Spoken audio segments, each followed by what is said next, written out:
Pada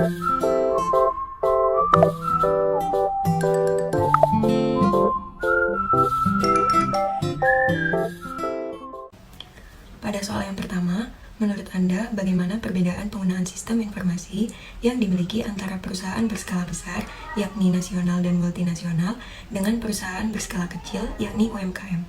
Jawabannya, menurut Romi, sistem informasi adalah pendekatan terkoordinasi untuk mengumpulkan, memasukkan, mengolah, menyimpan data, dan mengendalikan serta melaporkan data dengan tepat, sehingga dari informasi ini suatu organisasi dapat mencapai tujuan yang telah ditetapkan.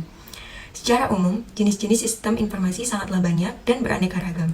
Jenis-jenis dari sistem informasi tersebut biasanya terdiri dari spesifikasi dan juga fungsi tertentu yang ada di dalam suatu organisasi. Terdapat beberapa sistem informasi yang banyak diimplementasikan di lingkungan perusahaan, yaitu seperti sistem informasi manajemen, sistem informasi eksekutif, sistem informasi akuntansi, sistem informasi keuangan, sistem informasi manufaktur, sistem informasi sumber daya manusia, dan sistem informasi pemasaran. Berdasarkan beberapa macam sistem informasi di atas, terdapat perbedaan dalam penggunaan sistem informasi yang dimiliki antara perusahaan berskala besar, nasional dan multinasional dengan perusahaan berskala kecil yaitu UMKM. Pada perusahaan berskala besar, pasti mengaplikasikan seluruh sistem informasi yang dibutuhkan dalam perusahaan seperti yang telah disebutkan di atas, seperti sistem informasi manajemen, informasi eksekutif, sistem informasi akuntansi, sistem informasi keuangan, sistem informasi manufaktur, sistem informasi sumber daya manusia, dan sistem informasi pemasaran. Hal tersebut diaplikasikan oleh perusahaan berskala besar untuk membantu dalam setiap proses kinerjanya. Tetapi pada perusahaan kecil tidak menerapkan semua sistem informasi tersebut, karena di dalam perusahaan kecil hanya membutuhkan beberapa sistem informasi seperti sistem informasi SDM, sistem informasi manajemen, sistem informasi keuangan, dan sistem informasi pemasaran saja.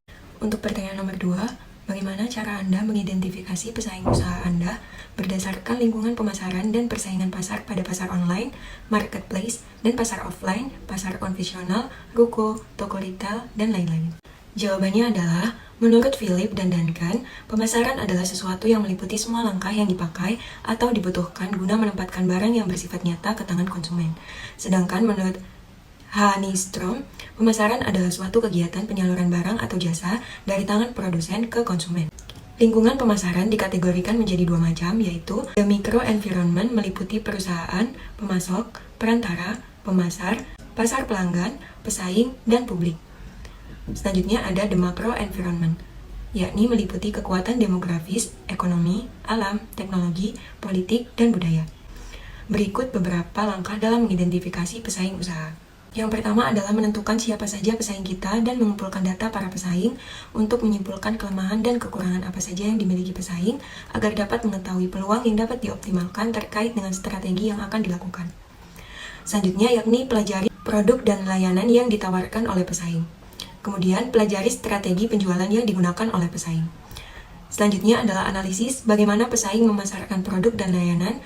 Kita juga bisa menggunakan analisis SWOT. Kemudian, mempelajari engagement konten pesaing, seperti melihat konten apa saja yang paling banyak mendapatkan like, komen, dan share, hashtag apa saja yang sering digunakan pesaing. Selanjutnya adalah mengidentifikasi hal yang perlu diperbaiki dari pesaing, seperti keramahan seller, fast response, serta keamanan dalam pengemasan produk.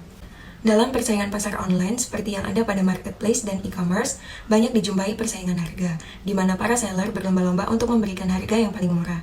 Namun tidak dipungkiri jika kualitas pun sesuai dengan harga. Akan tetapi ada juga toko yang lebih mementingkan kualitas dengan harga yang sedikit lebih tinggi. Nah, sebagai customer, kita harus teliti dengan membaca deskripsi dan menjadi pembeli yang cerdas. Sama halnya dengan yang terjadi pada persaingan pasar online, pasar offline pun mengalami perang harga, akan tetapi tidak separah pada persaingan pasar online. Biasanya, kebersihan toko pada pasar offline juga menjadi salah satu faktor pembeli memilih toko tersebut. Cara mengidentifikasi pesaing usaha berdasarkan lingkungan pemasaran dapat dilihat dari berbagai aspek. Yang pertama, melihat dan membaca kebutuhan lingkungan. Contohnya, apabila di lingkungan kita belum banyak tersedia ikan, maka kita dapat membuka usaha penyedia ikan di sana. Jangan membuka usaha yang dimana tempat itu sudah ramai menjual suatu barang atau produk. Selanjutnya yang kedua yakni mencari dan menentukan tempat yang strategis untuk membangun suatu usaha. Apabila di tempat pertama dirasa tidak strategis dan sulit untuk dijangkau oleh masyarakat luas, maka kita harus mencari tempat yang lebih mudah dijangkau. Selanjutnya yang ketiga, kita harus melihat pesaing atau kompetitor yang ada pada lingkungan tersebut. Apabila sudah banyak yang membuka usaha yang sama seperti usaha yang ingin kita dirikan, maka kita bisa berpindah tempat agar tidak terlalu dekat dengan kompetitor. Pertanyaan nomor 3, apakah membuat segmentasi pasar dalam rangkaian proses manajemen pemasaran itu sangat penting? Sejauh manakah kepentingan dari pembentukan segmentasi dan target pasar? Jawabannya adalah, menurut Jiptono dan Chandra, segmentasi pasar dapat diartikan sebagai proses pengelompokan pasar keseluruhan yang heterogen menjadi kelompok-kelompok atau segmen-segmen yang memiliki kesamaan dalam hal kebutuhan, keinginan, perilaku, dan atau respon terhadap program pemasaran spesifik. Tiap-tiap perusahaan pasti memiliki produk yang berbeda dan unik dari perusahaan kompetitornya. Untuk melakukan pemasaran yang efektif, perusahaan harus memahami produk seperti apa yang dibutuhkan oleh konsumen. Adanya pembagian segmen pasar dapat membantu perusahaan agar mampu mengetahui tingkat kebutuhan dan keinginan para konsumen dengan lebih baik. Dengan begitu, perusahaan bisa lebih mudah untuk menawarkan beragam jenis penawaran ataupun promosi yang sesuai dan tepat sasaran dengan kebutuhan dan keinginan para konsumen. Jika perusahaan melakukan segmentasi pasar yang efektif, maka secara tidak langsung perusahaan turut meningkatkan efektivitas pemasaran dan juga efisiensi sumber daya perusahaan, sehingga pendapatan perusahaan juga semakin meningkat. Pada soal nomor 4, dari studi kasus Bayu Prakoso yang terdapat pada bacaan, maka sebagai manajer pemasaran, langkah pertama apa yang Anda lakukan dalam memasarkan produk kedai Bayu ini? Selanjutnya, bagaimana cara menentukan segmen dan target pasar agar konsumen yang datang ke kedai Bayu sesuai dengan sasaran? Selanjutnya, apa dan bagaimana saran untuk Bayu dalam menjalankan kedai ini untuk kedepannya? Jawaban nomor 4 untuk soal, langkah pertama apa yang Anda lakukan dalam memasarkan produk kedai Bayu? Dalam bisnis food and beverage, foto membawa peranan penting karena produk yang dipilih pasti yang memiliki gambar paling menggiurkan. Oleh karena itu, para pelaku bisnis food and beverage biasanya tak segan menggunakan jasa fotografer profesional. Biayanya tentu akan lebih mahal, namun akan sebanding dengan efek ketertarikan yang dilahirkan. Faktor ketertarikan dan juga rasa penasaran dari konsumen adalah hal yang paling terpenting saat ingin membuka sebuah usaha makanan. Selanjutnya, jawaban untuk pertanyaan, bagaimana cara menentukan segmen dan target pasar agar konsumen kedai Bayu dapat sesuai sasaran, yakni untuk segmentasi target pasar bisa dilakukan dengan cara yang pertama menentukan kebutuhan pokok, basic need, dari pembeli yang akan dilayani dan dipenuhi. Selanjutnya, menentukan kelompok pembeli yang akan dijadikan sasaran penjualan, bahkan kebutuhan tertentu dari kelompok pembeli tersebut. Selanjutnya adalah menentukan produk dan program pemasarannya.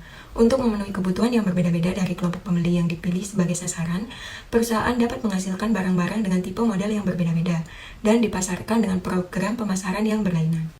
Selanjutnya, perusahaan dapat mengadakan penelitian pada konsumen untuk mengukur, menilai, dan menafsirkan keinginan, sikap, serta perilaku konsumen. Kemudian, perusahaan dapat menentukan dan melaksanakan strategi yang paling baik, apa-apa menitik beratkan pada mutu yang tinggi, harga yang murah, atau model yang menarik.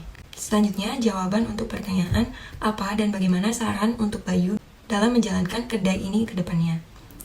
Saran saya pada Bayu adalah untuk memanfaatkan media sosial sebagai media pemasaran. Media sosial merupakan media yang biasanya digunakan untuk melakukan promosi suatu produk. Ada banyak jenis media sosial yang bisa digunakan secara gratis maupun berbayar.